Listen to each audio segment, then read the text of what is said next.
Welcome back, my friends, to AA Recovery Interviews. I'm your host, Howard L., and I'm an alcoholic. Sober since January 1st, 1988, one day at a time. I'm grateful you joined us.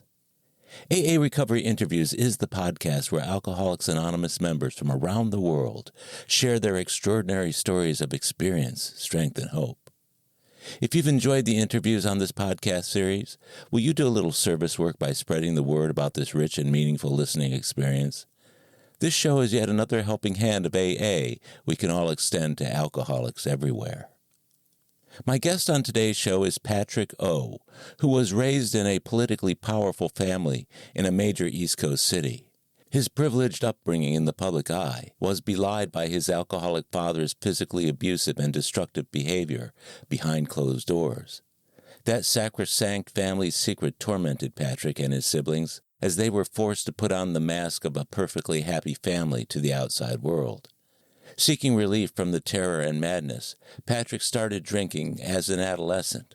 Ironically enough, the only relationship he ever enjoyed with his father was when he shared bouts of drinking when Patrick was in his early teens. But the booze-induced relationship with his father did little to blunt his father's severe disappointment when Patrick refused to follow the career track into the family's political machine. He left home after college and went to New York to pursue an acting career. But that particular fantasy was supplanted by a job and an eventual career as a talent agent for actors. Patrick, not unsurprisingly, found himself in an industry rife with alcohol, drugs, and lascivious behavior. From there, Patrick's career and drinking simultaneously skyrocketed until he crashed and burned in the end. Thoroughly beaten by alcohol, Patrick found his way into Alcoholics Anonymous in 1989, and he's still sober today. Working the steps and studying the Big Book in earnest with a gifted sponsor, Patrick's program has become a beacon of hope to others whom he led to AA. His involvement in AA is demonstrated on a regular basis, and many lives have been touched by his heartfelt and sincere desire to be of service to them all. There's plenty to learn from Patrick's experience and enthusiastic approach to the program, so please enjoy the next hour of AA Recovery Interviews with my friend and AA brother, Patrick O.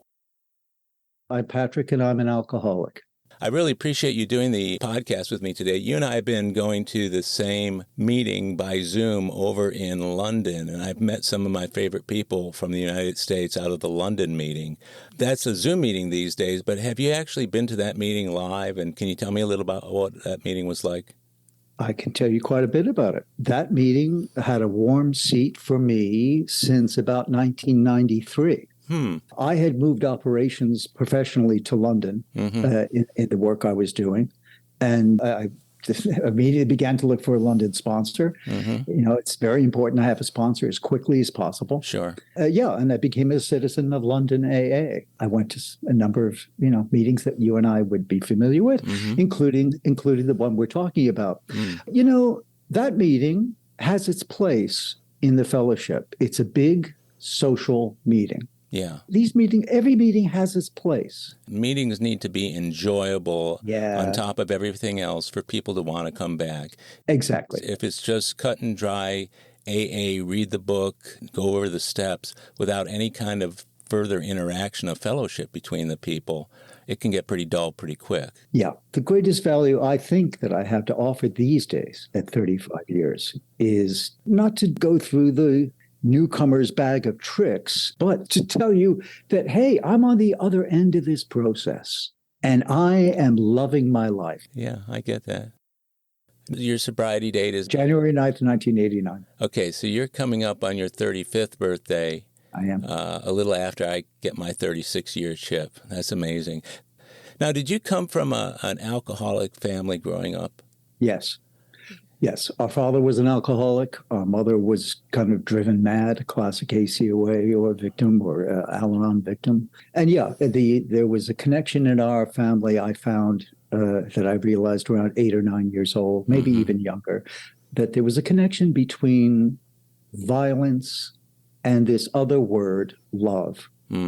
That's as perverse as our household was, that violence and love would be connected in some way. Love was always the word that excused what happened last night. Mm-hmm. Love was the excuse. Well, this is what families do. All families are like this. Well, excuse me, but no, that's not what all families are like. The horrendous screaming and yelling over the dinner table, the violence of razors being held to throats, the violence of mothers being pushed down a set of stairs, well, you get the idea. I could go on. I come from the same kind of background, so I know exactly what you're And talking love about. was always the word that was excused all this. Well, yeah, and it's not dissimilar to what happens when people go into Codependence Anonymous or into Al-Anon, where they talk about the excuse word, the I'm sorry or the I love you. Have you ever stopped to think, Patrick, about what it would have been like had your mother had the opportunity to have something like Al-Anon when you were a kid? Oh, yes. It would have transformed her life. Did she ever attempt it? Well, like so many women I know and have met, including in our fellowship, and this is not a criticism, it's just an observation, which is women don't trust other women. Right. And so my mother, did not trust the idea that she would go into a room and other women would start getting into her business. She's the other why she never accepted therapy, the idea of therapy. She didn't trust. She let your father off the hook far too many times to help him, I would assume. Yeah, they were Irish Catholics, and they were completely bound up in that thing of that marriage is insoluble. That you're married to the day you die, to whoever the hell you marry. Yeah. And it's just tragic. I mean, these two people could have gone on and married, found other people and found something like real love, rather than the insane alcoholic codependent relationship they had. So now, how many siblings do you have? 4. Well, three. We're total of 4. Are you the oldest, the youngest, somewhere? The youngest. You're the youngest. So yeah. What was it like for the 4 of you growing up? What was it like for you guys as children? It was battle. There was what I call the outside game and the inside game. We had something of a public profile. Mm-hmm. I remember Mayor of Philadelphia, that's where we were from, saying, when I think about your father, I don't just think about him, I think about that family. And this happened not by mistake. We were put on display. Mm-hmm. We were the perfect family. That was the outside game. The inside game is when the door closed on our house and the violence began and the screaming began. And a finger was put in our face at very young saying, no one must know what goes on outside this house. And that's a story of fortress mentality that I've heard 1,000 times in our fellowship. Where secrecy is codified. Yeah. And you don't take anything that goes on in the family outside of the house. That's difficult. Right. We're talking about shame. Yeah. That's the installation of shame. We have something that we need to keep secret as a family. Shame, shame, shame, shame, shame. That must have been really confusing for you as a child, with two different standards, one for the public consumption, one within the home. Yeah. How did you cope with that, and what were you told about why that was necessary, or were you never told why? Our father was a deeply political man. He was, in fact, at the center of a political machine that was monolithic in one of America's largest cities. So, there was not a presidential candidate that dared come through our city that didn't call our father as a courtesy or come by and see him. Mm-hmm. I often say I came from a family of privilege, certainly, but also power. But it created the inside game and the outside game. We had to keep up a front for the outside game, and then we had to endure the madness of the inside game. What crossed my mind just now was your dad was exuding power on the outside, but when he was at home, he was exuding force to force compliance. So there must not have been a whole lot of buy-in to the way he ran the family. No, we all knew it was bogus because we had seen the real thing, in the inside game when the door closed. And then we went out and everything was perfect and everything was on display. We understood that it was integral to the success of the family that we had to keep this act up. Yeah. So implicit lying was just a part of the family fabric. Yeah. That must have been tough. How did you cope with that when you were a kid? Did you turn to other things to get some semblance of comfort in your life? It introduced me to some tools that I used until the day I met everyone in AA, which is tools of fantasy, tools of diversion and distraction, exactly as you just said, comforting tools. Yeah. And for me, largely, this was a life of fantasy. I was the youngest in my family. Both of my parents tried very hard to just ignore their responsibilities. They were sorry that they got into this marriage. They were trapped in this marriage. Actually, my three siblings and I, just in the last year or two, have come to the conclusion that our father was gay. We've each come to this conclusion by ourselves. It was wild. We've each come to that our father was gay and he did not want to be in this marriage, but he was stuck. I understand why he needed this marriage as an escape. And as a cover. Yeah. The classic beard, as they call it. Hey, I'm stuck now suddenly. Yeah, I've got this woman who was my way out, but it also means I'm stuck with her. And then when the first child came along, well, now I'm really stuck. This is, I think, one of the sources of our father's reach for anesthesia in his life, was he really did not want these kids. He didn't want this marriage, but he was saddled with it for the rest of his life because of the Irish Catholicism that just he felt locked him in to this marriage for the rest of his life. You know, I didn't need Catholicism or being Irish. My dad and mom were exactly the same way. My dad had some skeletons in his closet from the time he was a child that, any therapist looking at their relationship would say, these are two people who should never, ever have gotten together, much less had children together. Yeah. Yeah. And the minute the kids came, both were stuck.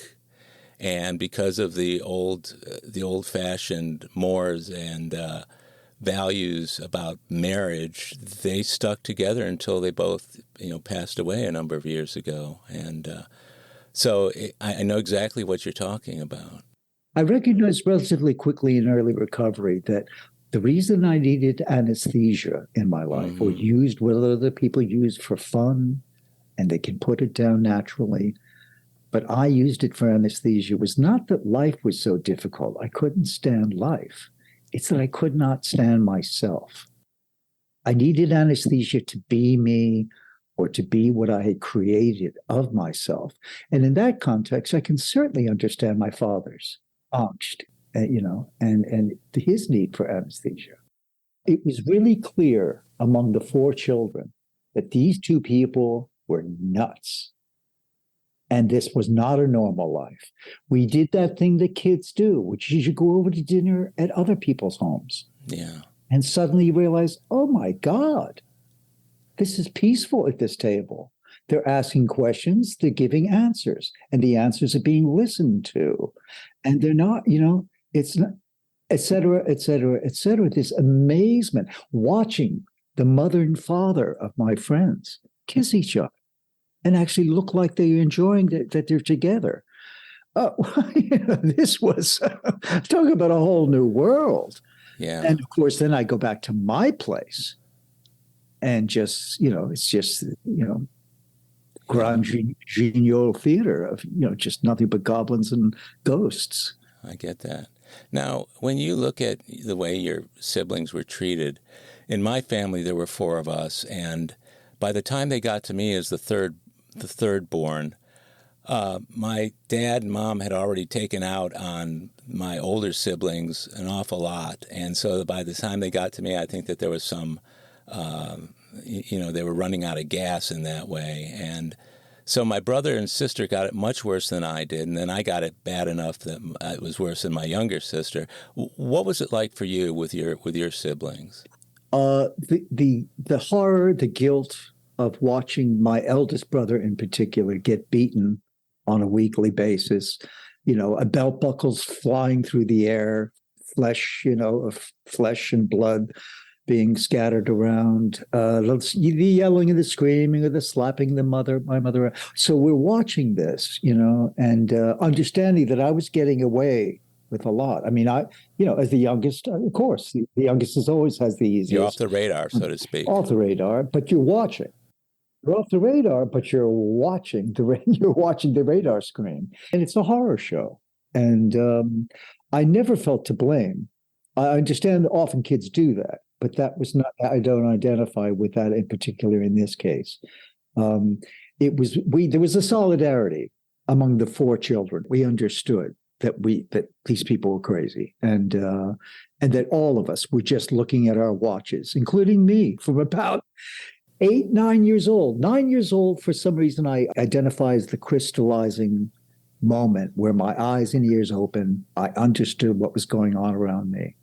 And I understood that this word love was being bandied about. So I decided at 9 years old, this is easy. Why hasn't everybody figured this out the way I just did? I'll do without love. But of course, in divorcing myself from love, I was also divorcing myself from trust. So this all made perfect sense to a 9-year-old. I thought I was a genius. I thought I had life figured out. Mm-hmm. I'll just do without these things. Did your siblings, when they heard how you felt, did they do anything to try and, not talk you out of it? But I mean, that's a pretty strong thing to say, is I'm not going to believe in love, or I don't believe in love anymore. Yes, I remember my sister. My 2 older brothers were at a certain age together. Then there was a gap of a few years, and then my sister and I were born. So I never hung out with my sister too much, but I do remember her sort of rounding on me once and talking to me very seriously as a child and saying, don't you understand, Patrick, that you're letting something go in your life? She said, I see you doing this. Mm-hmm. And do you understand that you're going to be missing something? And no, I did not understand. Yeah. I didn't understand that a life without love and trust requires anesthesia. Yeah. So the anesthesia, let's talk about the anesthesia, because you're sober now almost 35 years from that anesthesia. What was your first, some of your first experiences with the anesthesia, and how did you feel about yourself when you were using? I think in my early teens, I began keeping bottles of wine in my own room, and began drinking that, and found relief in that. Mm-hmm. I would isolate in my own room, close the door, and by and large, no one would bother me because no one wanted to be bothered. Certainly not my parents. My parents were both downstairs. In a typical kind of reversal of alcohol in alcoholic families, my father actually adopted maternal duties. Mm-hmm. My mother was a lawyer. So my father actually kind of took control of the kitchen in our family because our mother couldn't boil water. And as a result, the kitchen was the one place my father knew he would never encounter my mother. So he took charge of the kitchen. And so there was this funny role reversal that I've heard in other alcoholic families, a father taking on maternal duties.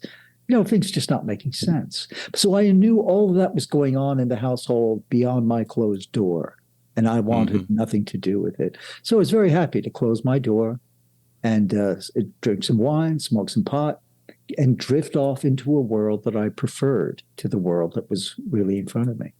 Were you ever caught at that? Were there ever any consequences from slipping up on that type of behavior for you? Well, because my father was an alcoholic, he knew he was in no position to be criticizing my drinking. In fact, he enjoyed having the company.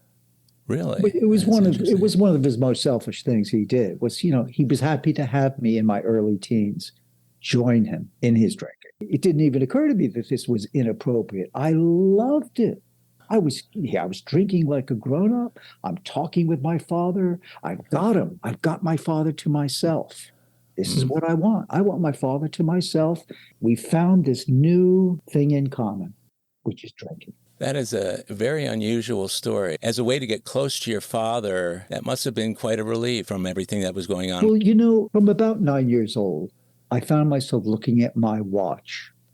I couldn't wait to be 16 because that's when you could work legally in my state. I couldn't wait till 18 because then I could vote. I couldn't wait till 21 because then I could drink legally. I could walk into a bar and drink legally. So I was looking at my watch for about a decade, patiently looking, waiting to get the heck out of this situation. Meanwhile, what kept the peace and was that I had this thing in common with him. And could get loaded with him and talk about. How were the years in school, middle school and high school, with regard to your drinking? I was lucky. I've been lucky all my life. I've had a privileged life all my life. I was very lucky in school. I had gone to a very tight-arsed kind of English style boarding school here in America. Mm-hmm. And I hated it. And my father allowed me to leave in the middle of it. And I instead went to the opposite. I went to a Quaker school. But here's the point, in a way that I was not in the least expecting. I choose to think that God brought to me a lovely experience of first love. Mm. I'm gay, and I met my first boyfriend in prep school, and it was beautiful. It was a nice experience. I had a kind of Brideshead Revisited romance. There's something else about this chap I guess I ought to share here today, which is he's 2 years ahead of me. He's 36 or 37 years in our fellowship. That's a really sweet story and such a nice sentiment. Would you say that he was giving you those things that you needed growing up? We were giving each other, both of us were from crummy households. We were each other's escape. It was a very, very useful escape, one that has really been validated as the years have gone by. And we didn't make life worse for each other in terms of misery loves company. We didn't go down with that. We went upward with that. We said, but let's have fun. Let's try to let's have fun together. Let's get away from our households. Let's get away from that alcoholism. Of course, the problem was them, not us. Yeah. We were just two young guys having a good time. No, of course, we were already behaving alcoholically, although we didn't comprehend it. Did you go to college after high school? I did. I went to local university there, the local Ivy League university. The idea, again, I remind you, our father was a political man. So I had a life all planned out. I was meant to go to the local Ivy League university, the local Ivy League law school, and then continue a political career, city councilman, mayor, U.S. senator. Take over for your dad. There we are. And that was what it was meant to do. But I slammed on the brakes because I wanted to be an actor. There was a creative soul inside of me. And so I said, I'm sorry, this doesn't interest me, what you have planned for me. Our father said, well, you're on your own. And I said, okay, I'm on my own. Was it just that quick and simple? Or was this happening over a period of time until you finally had enough and you were out of there? I think fairly quick. But I mean, I had developed the plan in my head.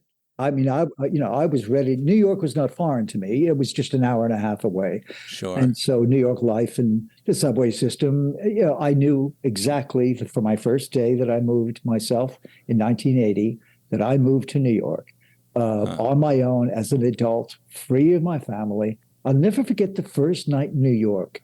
And I went out into the night by myself, feeling so free and having such agency. Mm-hmm. And I didn't do anything other than walk the streets, but I felt like I owned the city, New York just has that way of kind of leading you where it wants you to go, and usually it's a great experience for me. Did either of your older brothers, did any of them fulfill your dad's wishes for a legacy political family? My eldest brother, a United States Senate seat was being held for, it was either one heavyweight faction of the state, in this case, us, with my eldest, or another very well-known politician had his own son that he wanted to sponsor into this position. As it was, my eldest brother, being an alcoholic, told our father to go stuff himself and went off to the West Coast. How did your dad feel about that? Did you get any inkling of the upshot from his standpoint? Oh, yeah. My brother had let us all down. What's he doing in California?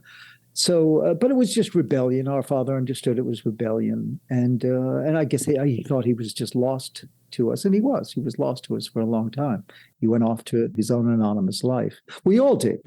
All four children took off. And 3 out of 4 of us have never had children.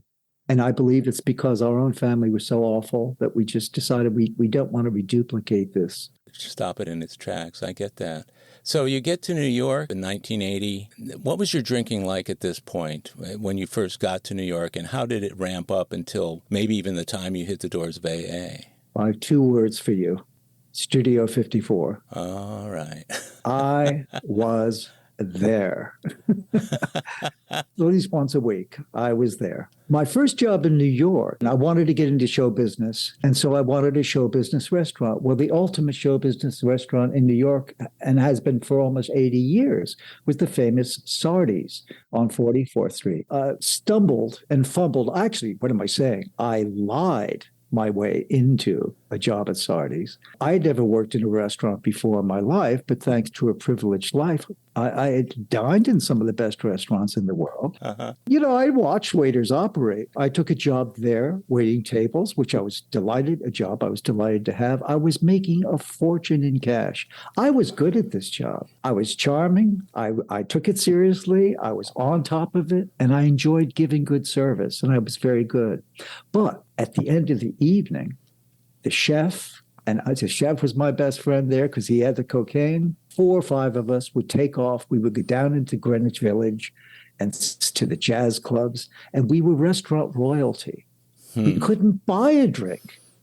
The guys from Sardi's would walk in. Oh, the guys from Sardi's are here. Drink for free. What a lifestyle. Yeah, you wonder about drinking taking off. But finally, my strategy worked out, which is a show business heavyweight. I had my eye on, who was a repeated customer, finally looked up at me and said, Patrick, I have a very strong suspicion that you're not going to be waiting tables for the rest of your life. What is it you would like to do? This being said to me by one of the world's most important and powerful agents in the biggest agency in the world at that time. And I said, I think I'd like to be an agent. And she said, well, you must call me sometime. And at 9 o'clock the next morning, I was on the phone. And she brought me into that agency, and my career took off. It's a very glamorous type of lifestyle, isn't it? Well, that's what it appears to be. Yeah. What's it really like? Horrible. In what ways? In the culmination of my career, my professional career in the 1990s, I was awarded 2 Olivier Awards, which is their equivalent of the Tony Award, it's a big deal within the small world of the theater. And people slapping me on the back and saying, boy, Patrick, this must be just so, what a great culmination. Well, and what they didn't know is deep inside of myself, and I'm tasting the ashes in my mouth. People think filmmaking is glamorous. Oh my God, it's horrible. You mentioned modeling. That's just a meat market, a horrible meat market. I can honestly say, hand on heart, I've never, ever taken advantage of my position, ever. Yeah, I've done a lot of things wrong. I did a lot of things on my 4-step that I'm rightfully ashamed of. But that's one thing I never did. I never tried to importune young actors or any such thing. What was your drinking looking like while you were working? When you're in that position, you get invited to everything. The invitations pile up. The availability of free booze was just endless. And then, later in the evening, other things. It did me no favor. I mean, I thought I was leading a very glamorous life. It was the life I wanted. It was the life I dreamt of. But it was all floating on a sea of booze and cocaine and pot. And I suppose I must have looked like I was, some, go-getter who's riding the rocket of career. But I was a tumbleweed. I wasn't riding a rocket. I didn't know what was going to happen, left or right. I was too hungover to comprehend what was going on by day. When did you first notice or suspect that you were having a problem with your drinking and or experiencing consequences of your drinking? When I was fired from that agency, I lost my mooring in my identity. I loved being able to say I worked for that company at cocktail parties. You can imagine. But when I left that company, I lost some of my identity and some of that security that came with that knowing of that identity. That borrowed identity. And this was only, 3 or 4 years before you finally got sober? 1990. So yes. But the remaining years there, those last 4 or 5 years were bad news because I lost my mooring. I was on my own. So you were drinking and using, cocaine or pills? Were you taking drugs along the way, or was most of your comfort around alcohol? Some alcohol, cocaine, and marijuana. I did take a tap dance into crystal meth, I think twice, and it was so fucking horrible. It was so nasty. I mean, my God, as I say, I've tried almost everything other than heroin. When you were on the street, so to speak, after your termination, what did you do and how did alcohol factor into the next segment of your life?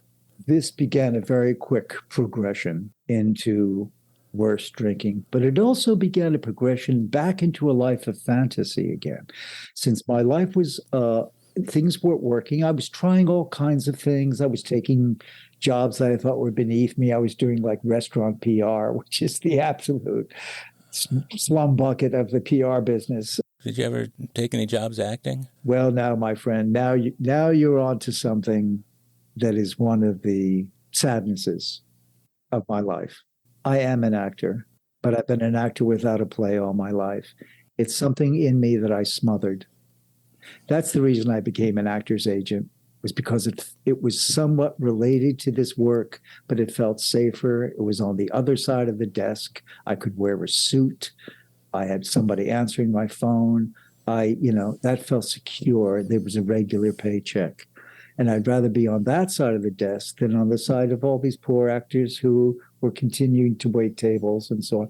There's that old joke, people say, oh, hi, how are you, meeting somebody in New York? And, oh, I'm an actor. Oh, really? Which restaurant? As I say, I recognized that I smothered something in me. I was unwilling to take that risk. And this is an important word in terms of my current recovery. 35 years later, is my willingness to take a risk today. Why? Because I'm no longer afraid. Fear, which my dear sponsor have taught me. He waved his hand over all of my paperwork that I had presented to him in the 4th step, and we discussed in the 5th step. And he said, all of this is reduced to one word, fear. That is the exact nature. We'll be right back. My friends, if you're enjoying AA recovery interviews, I invite you to check out my latest audiobook, Alcoholics Anonymous, the story of how more than 100 men have recovered from alcoholism.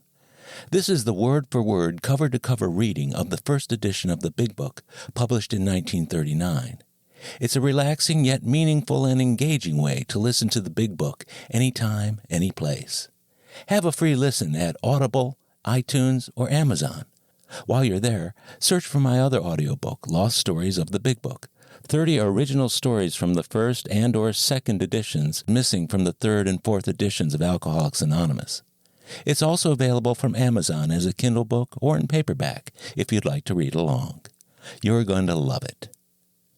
And we're back. The other life that you decided to lead, the gay lifestyle or whatever, how did that affect you when you first acknowledged it to yourself? From a very early age, early teens certainly, I became aware that I'm gay. I became aware that I'm gay. Suddenly you realize I'm kind of responding to young men differently than my other friends are. And so suddenly I realize I've got this problem. I need something that I need to keep a secret of. Life of secretiveness seems to be interwoven, at least with my alcoholic life. It was in your family. Exactly. And so I was well used to keeping secrets. So this was nothing, okay, I know how to do this. So I had a secret to keep. I was closeted for a good, even despite being in a business where a lot of gay people are. Sure. It's understood in the creative world. I still wanted to keep my secret. I still wanted to, I was very self-conscious of the way I spoke, the way I walked. I was self-conscious, careful about the way I crossed my legs. Oh my gosh, maybe that's not what I'm supposed to do. How about in the way you drank? Well, the way I drank was abandoned. I mean, that's when everything I just said was off. And I could stand at a bar, well-dressed. Yeah, and I knew how to attract. I knew how to manipulate people and get what I wanted sexually. Yeah. Yeah, I enjoyed all of that. Sounds a little bit shallow, though, doesn't it? Oh, well, of course. I mean, yeah. Say that this is my life. And really, in fact, nothing is going on in my life. I mean, I think it's all going on. Studio 54, baby. Ba, ba, ba, ba, ba, ba. And in fact, I've got nothing going on in my life. And of course, part of me knows that. But I want to just not pay attention to that. So again, the alcoholic tools of deflection and distraction. So when did those tools stop working for you? What was it like right before you got into AA? And what was the turning point or the bottom that you hit? As my drinking became more and more of a problem, the hangovers now were becoming several times a week. I knew I was running from something. Mm-hmm. My life was getting darker. The inside of my head, I could feel a darkness on the inside of my head. And I was experiencing alcoholic blackouts and brownouts, despite the fact that I was months away from my last drink. Mm-hmm. Now, I have yet to come into AA at this point. I was trying to manage this on my own, of course. I don't need any help. I'll figure this out the way I figured everything else out in my life, on the inside of my head. Mm-hmm. And so I tried to figure this out. And, that wasn't working very well. And I was a binge drinker. So I knew that I could go a week or two without thinking about a drink, at least consciously. But then something would provoke me, and the cow would jump over the moon. As Rodney Dangerfield used to say, next thing I knew, it was stupid time. Right. And it was stupid time. And suddenly I was, being disgraceful in my sexual life, doing things with people that I would not want to introduce to my mother. All that shameful stuff. Shame, shame, shame, shame, shame. Deeper, deeper, deeper, deeper. And of course, the more shame you have, the more you need to drink to try and drown the shame. And the more you need alcoholic brownouts and blackouts, sober alcoholic blackouts, sober brownouts. Yeah. And so finally, the day came, I had to go back and kind of recap some old business. I walked into the office of a very senior executive, a partner in one of the big accounting firms. And I had gone into a brownout. Now, I'm not drinking, and Right. I'm months away from my drink. So what substance are we talking about that I'm drunk on? The substance of pure arrogance, the substance of pure delusion. And I walked into this man's office, and I came up out of my brownout because a hand was coming toward my face. Mm-hmm. That I suddenly realized it was my hand. And I was holding up 3 fingers, and I was saying to this distinguished man in his 70s, this is the 3rd time I'm telling you this. And he had that look on his face of someone who knows he's in a room with a crazy person and doesn't know what might happen next. This very senior man looked very scared. Mm-hmm. And I saw that, and I withdrew from the office. I got the heck out of there as humbly as I could. I knew something bad had just happened that I couldn't explain to myself. I walked up past Bloomingdale's department store, a very busy neighborhood at lunchtime. And I stopped dead in my tracks, and I looked down at my shoes. People were brushing past me. I didn't notice them. I paid no attention. And I knew that something in my life had come to a halt. And I knew that something else was going to begin. Specifically, the program of Patrick Anonymous, this negotiated program, was going to stop. And I made a decision, those first 3 words of our 3rd step, and all the empowerment that it brings. I made a decision, this crap, my crap, is going to stop. I'm going to start doing AA their way. I'm going to stop saying no. I'm going to stop saying, oh, I may be back next week. I'm going to stop saying, that's really interesting. Yeah, I got to work on that. So you had experience going to AA before that? On a negotiated basis, Right. I was going to meetings of the better dressed. I was going to meetings like the meeting where you and I met.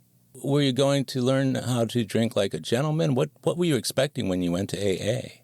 I had no expectations. All I knew was the couple of meetings that I was choosing to go to had good addresses, or they were in the basement of a high society church. So let me check that out. And you were sober at this time on your own? Correct. So you're sober on your own, you're dry, you're going to AA meetings. What did you think about them when it got down to the topics and the meat of the program beyond the suits and glamour?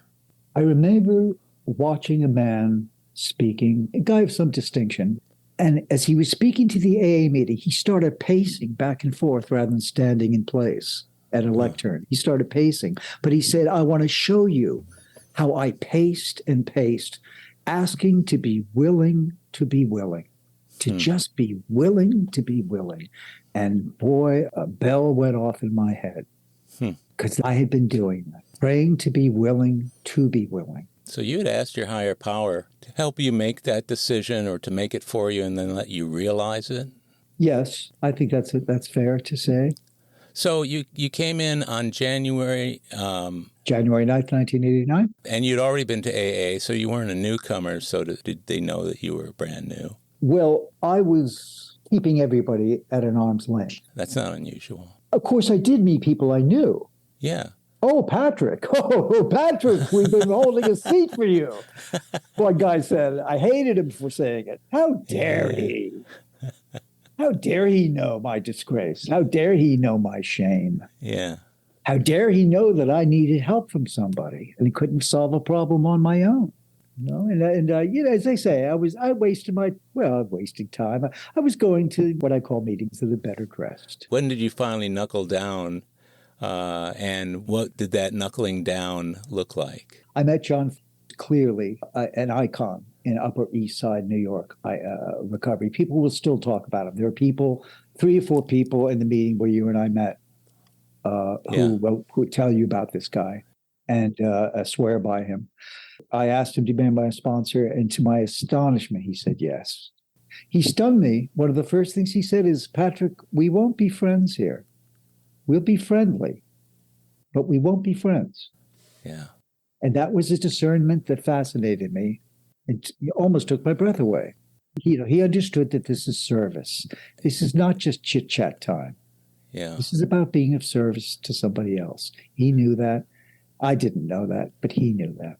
Now, when did he get you started working the steps? John got me through all 12 steps in my first 90 days. Wow, that's great. He did this Akron style. John taught me, we're going to do this with a gentle momentum. In other words, we're meant to get pushed through these things. I had time on my hands. Yeah. John was the photo editor of the New York Times. He had a thing or two to do every day. And I could always tell the moment he answered the phone, I knew when he was on deadline because he took the call, but he was, frantically, suddenly, hello, he was, okay, just tell me what's going on, Patrick, and then other times much more relaxed. So from the very start, you were being taught how to be a sponsor by John while he was helping take you through the steps. And then you're sponsoring other people in the same way. As you look back over the last 35 years, can you think of some of the milestones, in your life that as a member of Alcoholics Anonymous, you handled differently than you would have had you not had the program? I began pretty quickly, thanks to the step work, to comprehend my own adolescent desire for attention. In fact, my demand for it, not just my desire for it, my demand for attention. I was aware of my desire to dominate a social situation, whether it was a dining table. I learned how to dominate a dining table when I was 9 years old back in my family's dining table, screaming and yelling, pounding the table, and so on and so forth. So I got sober over Christmas time, January. One of New York's leading hostesses invited me to come to a black tie dinner at her home. Now, the reason I'm sharing this is because this is just the kind of situation that since I was 9 years old, I wanted to be in. I saw these things in magazine ads, people at cocktail parties, people at sophisticated New York, dinners. I wanted all this. I was invited, as they say, within my first couple of months. And it was I passed on a lot of these invitations because I knew I needed to reorganize my whole head about these things and their importance to me, their bogus, importance to me. So I decided I'm going to practice different behavior tonight. I'm going to be quiet and I'm going to listen at this dinner table. There were about 10 of us at a big round dinner table. The foreign minister of Israel was at this dinner table at the time. And that's what the dinner was like, I was being quiet and I was listening to my left and my right. And that's all I was doing. And finally, the hostess, after much discussion, suddenly said, Patrick, she was looking right across from me. She said, Patrick, you've been so quiet this evening. What do you think about what we've been talking about? I took a deep breath and I took a moment, because the moment was about, Patrick, what's it going to be now? You've got a binary choice, old bullshit or new truth. And to my astonishment, I sort of did a share like an AA share. I mean, I didn't talk about alcoholism, but I talked about real stuff. Yeah. When we moved on to the next room for coffee, every person, including the foreign minister of Israel, found before the end of the evening came over to me and said, what you said tonight just stopped the dinner cold. And it was the most beautiful thing. And, what you said. And I mean, all this kind of thing. By adopting new behavior, I was getting exactly what I always wanted. Isn't that amazing? And I had dropped what I thought I needed to do to get what I always wanted. So I'll bet you were pretty anxious to try that out again. Yeah, listening for a change. How about that? Did you find that changed the way you shared in AA? John taught me that I use a sponsor. I do a step 10 to organize. I mean, once I reach step 10. Well, he taught me that step 10 is a compendium of all the previous 9 steps. It's what I call the tool belt.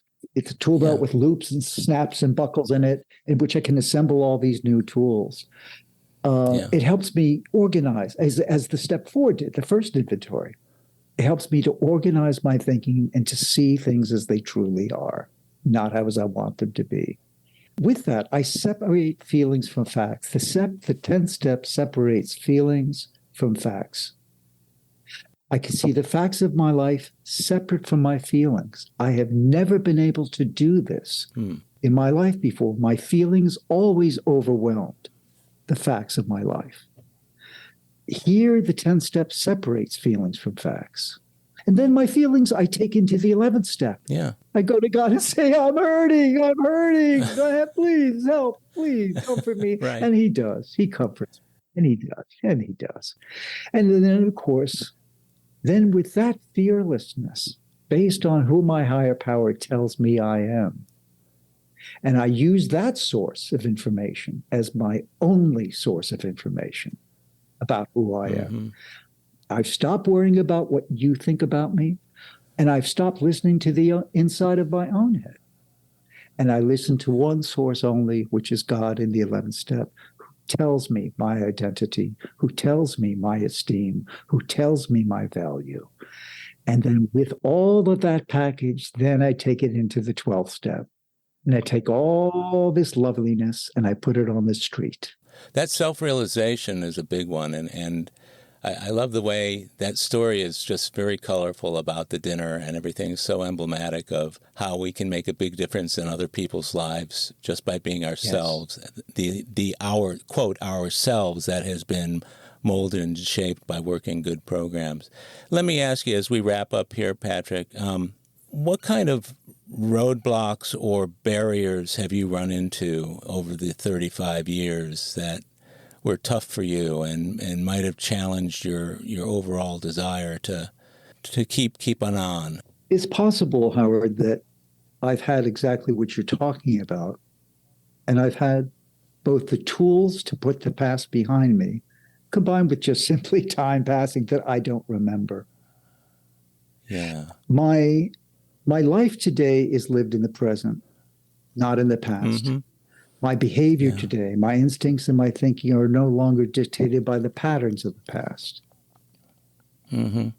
including my past in AA and including in my past experiences of the steps. Step 4 defined for me what I have done, but step 7 defined who I am. And those are two very different things. Yeah, I've done some really shitty things, and there it all is in my step 4. But then the great moment, the magic happens in step 7, where I am washed clean of this, where I am forgiven, and where my life has been redeemed. And I need to wake up to this and listen to this and feel this and start acting like this. Somebody whose life has been redeemed, whose step 4 has been forgiven, and step 7 has washed me clean. I call it the Avion shower, the shower of Avion water in step 7, where I'm washed clean of this muck. But I've got to start acting like that guy who's clean of this shit, you know? And who's been forgiven and whose life has been redeemed. I've got to live a redeemed life. And I do today. I do. Yeah, and it's so evident, and that's such a beautiful way to wrap things up here, is that feedback you've given is the kind that people who are new to the program, or maybe they're slacking in the program, it gives them the hope and the encouragement, I think, to know that you don't necessarily have to rattle off all the difficulties that you've encountered. You're in the solution. As long as I have these tools, as long as I'm willing to work the steps, as long as I'm willing to acknowledge my humanity, the problems I've encountered don't really amount to very much. Yeah. My life today is like a dessert course to my whole life. And, I'm not a saint.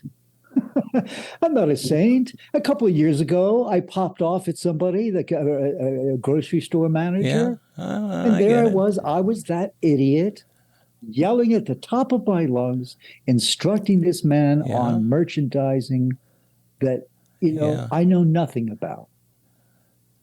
But however, can I please point out to all of us that happened a couple of years ago and nothing since.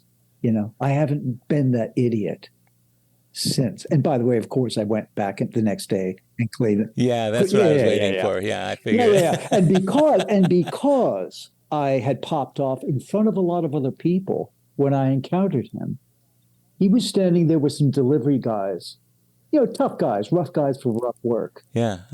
And I walked up to him and say, I owe you an apology. And I want to apologize to you. I should never have spoken to you that way. The looks on the faces of these three guys, they weren't used to hearing that. I just want to encourage anybody who cares to consider this, is to take AA at its word in writing. Again, the things I said a moment ago, a perfect release from alcoholism, an unshakable foundation for life. Mm-hmm. The problem has been removed. It does not exist for us. These are things that are ahead for you, if they are ahead for you. And if you're living them, please live them and take AA at its word. I can have this perfect release. And this idea that I'm so sorry when I hear people say I wake up in the morning and that goblin is at the end of my bed and I'm scared to death. People who are decades and they still talk about they're so afraid, including afraid of alcohol. I don't understand it. I don't understand how they've been sponsored. Well, fortunately, my feeling about that, because I noticed that too, and I have to be careful, because one of the places I can be the most judgmental without really meaning to, or be the most judgmental cloaking it in, I care so much about this person, this is why I'm feeling this way, is that that's just the way they're living their life, and I can't get in there and live their life for them. I heard a great saying the other day, Patrick. He said, I can explain this to you, but I can't understand it for you. And I love that. It hit home, as well as everything else that you've said today. And it's been a marvelous time spent with you, seeing what a great program that you're not only working for yourself, but you're taking out into the world. I think AA needs people like you. They need people like me. They need anybody who's willing to be that people is who we need. And so I just love that you're doing a first-class job here. You're doing a complete job. This is a very well-produced show. I've listened to some of them. It's beautifully produced. You take it seriously. You do it fully. You don't do it half-assed. For people who did everything half-assed and slipshod. And no, you're doing this completely. Thank you. Thank you. And as I tell all my guests at the end, I love you and I admire and honor your program and your desire to live a life of AA. And again, many, many thanks for doing this. Thank you. Good job. Well, my friends, that's a wrap for today's episode of AA Recovery Interviews. I want to thank my guest, Patrick O., for sharing his story. And thank you for tuning in. Of course, you can listen to all the interviews by following this podcast on Apple Podcasts, Google Podcasts, iHeartRadio, Spotify, Pandora, Amazon, and other podcast providers. Or visit our website, aarecoveryinterviews.com, where you can listen to every episode of AA Recovery Interviews. And if you want to contact me directly with any comments or suggestions, simply email howard@aarecoveryinterviews.com. By the way, this podcast strictly adheres to AA's 12 traditions and all General Service Office guidelines for safeguarding anonymity online. I pay all production costs, and no one receives financial gain from the show. AA Recovery Interviews and my guests do not speak for or represent AA at large. This podcast is simply my way of giving back to AA, that which has been so freely given to me. The next episode of AA Recovery Interviews is on the way, so keep coming back. It'll be here soon.